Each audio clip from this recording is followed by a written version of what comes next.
बिस्मिल्लाहिर्रहमानिर्रहीम। अस्सलाम वालेकुम। आज मैं आपको रेक्टेंगल और इसकी एरिया के बारे में बताऊंगा। फर्स्ट ऑफ ऑल रेक्टेंगल के बारे में जानकारी हासिल करते हैं। तो रेक्टेंगल जो है वो फोर साइडेड फिगर है। उसकी जो साइड्स होती हैं वो चार होती हैं। इसको क्वाड्रिलेटरल भी कहा जाता है।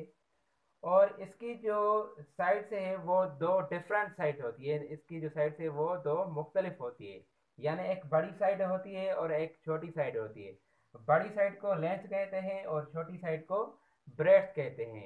और इसकी जो एंगल्स होती हैं वो राइट एंगल होती है, यानी इसकी एंगल 90 डिग्री को होती है। 90 डिग्री एंगल को राइट एंगल कहा जाता है।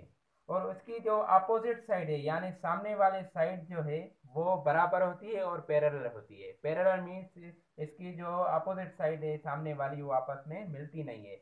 यानी इसकी जो अपोजिट साइड है ब्रेड्थ है वो इक्वल भी है और पैरेलल भी है। और इसकी जो ये लेंथ है अपोजिट साइड यानी इसकी जो लेंथ है ये आपस में बराबर भी है और पैरेलल भी है। यानी ये दोनों जो लेंथ है वो मिलती नहीं है और ये दोनों जो ब्रेड्थ है वो आपस में मिलती नहीं है।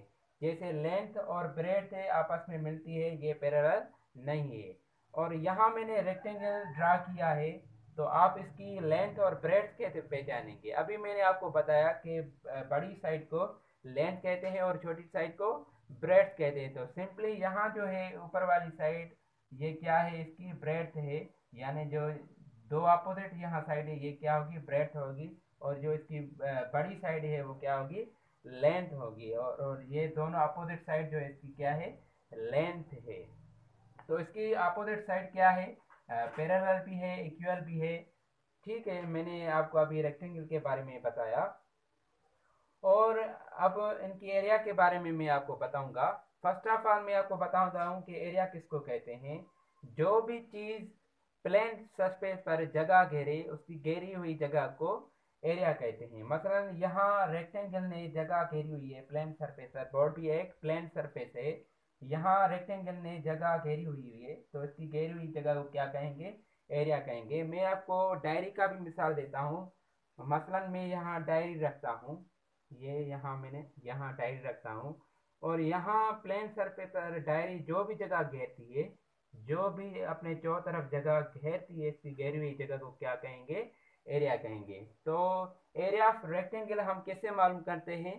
सिंपली हम उसकी लेंथ और ब्रेड्थ को मल्टीप्लाई करते हैं।